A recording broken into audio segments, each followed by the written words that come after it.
Well, the compost is here. It's about to get dumped, and then I'm gonna have a lot of work to do.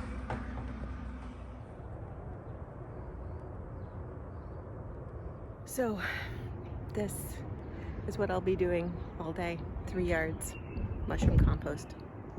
Lots of work. Well, coffee's done, so I guess it's time to go get ready and go outside and finish shoveling all that mushroom compost. So it's day 2 of shoveling all of the mushroom compost, and it's already a zillion degrees out here, and it is 9:07 in the morning. For some reason I decided to straighten my hair before shoveling compost, so don't know what that was about. But the thing I noticed when I came out here was my bearded irises in bloom. And I have to show you guys because it's party. There it is. I love it. My other one had white with purple trim, but I had to move it out of the front garden. So here's the other one.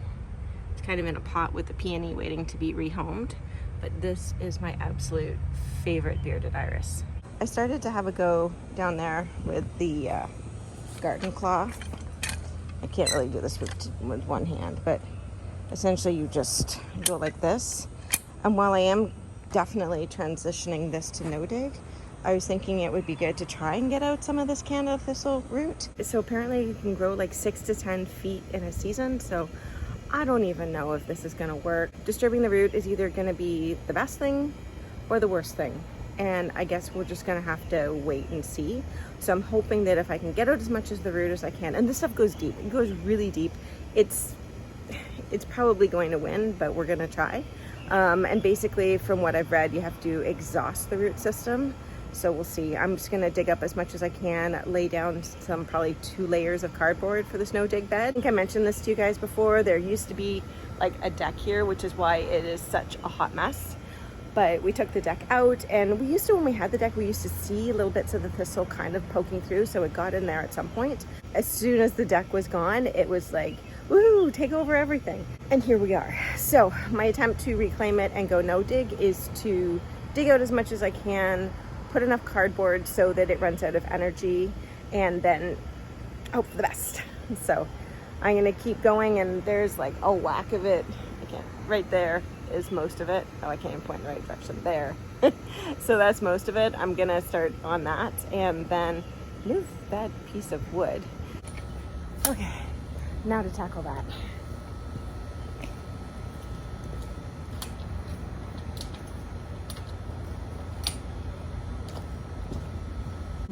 I should probably have some gloves and go get those.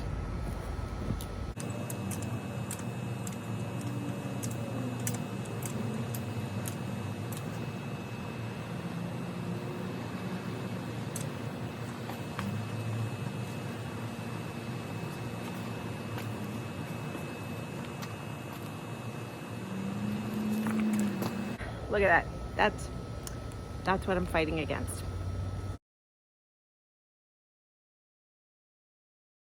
So you may be wondering why I'm digging a hole.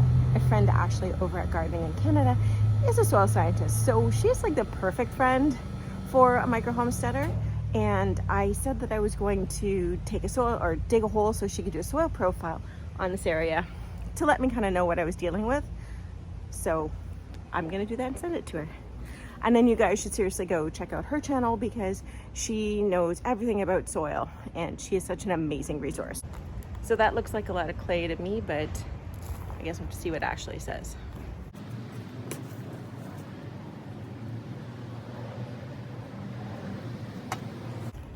And that's how it grows under the ground. That's why it is so freaking hard to get rid of.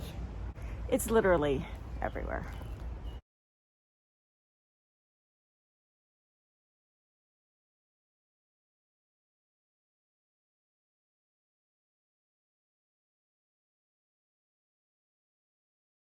Normally when you're going to a no-dig bed, the whole point of it and the beauty of it is that all you need to do is lay down cardboard or something else to basically kill off the weeds or the grass. You just need to lay down the cardboard, put the compost on top and go.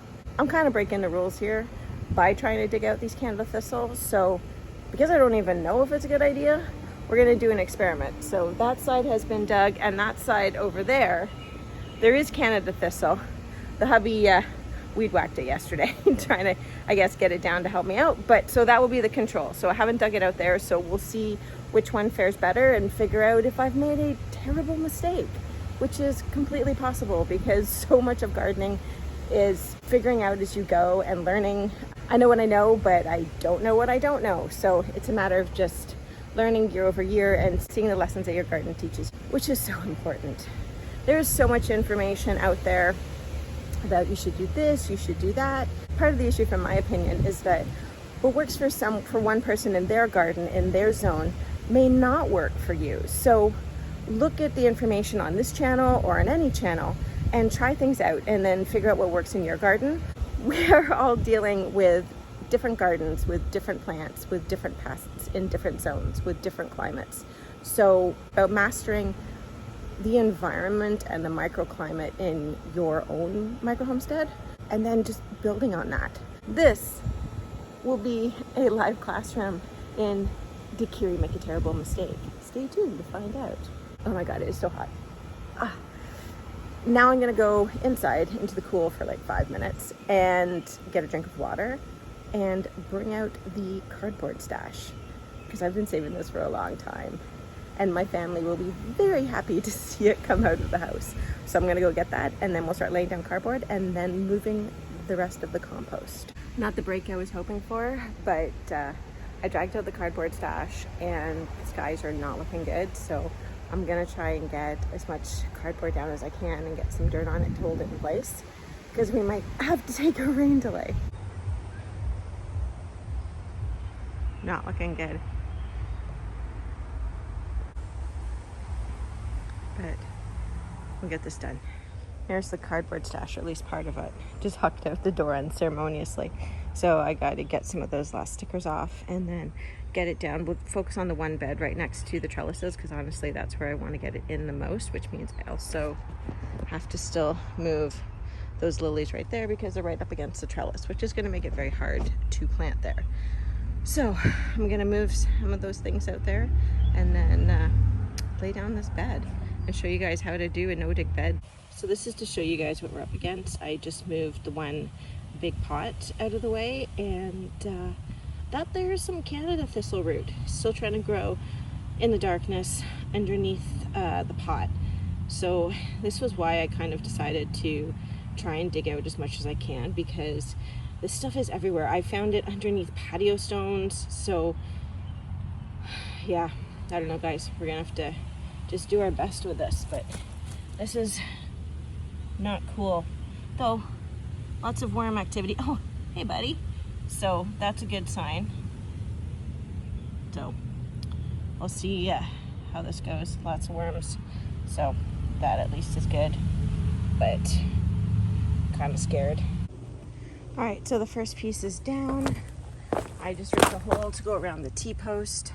It's super important when you're doing this to overlap the edges as much as possible. And like I said, put down multiple layers.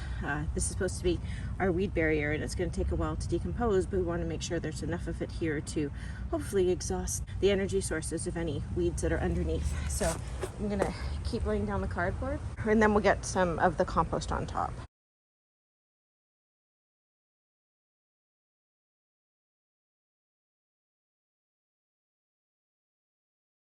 So I laid that on really thick right here next to the trellis, which you can't see, but it's right where my hand is, because I'm going to be planting right up against the trellis, so I'm going to want the thickest layer of cardboard there.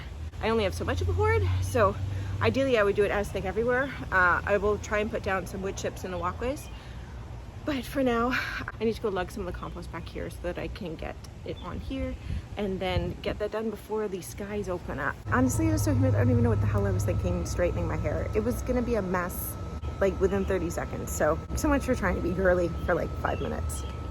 I gotta shovel poop now. Yep.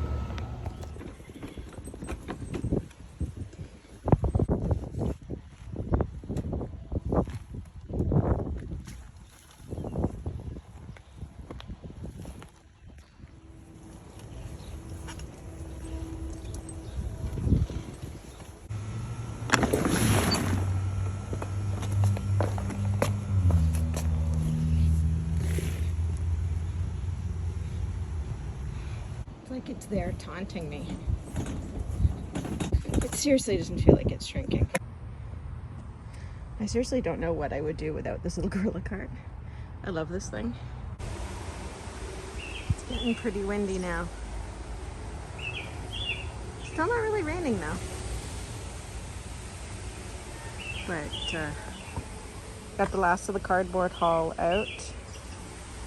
One row's down.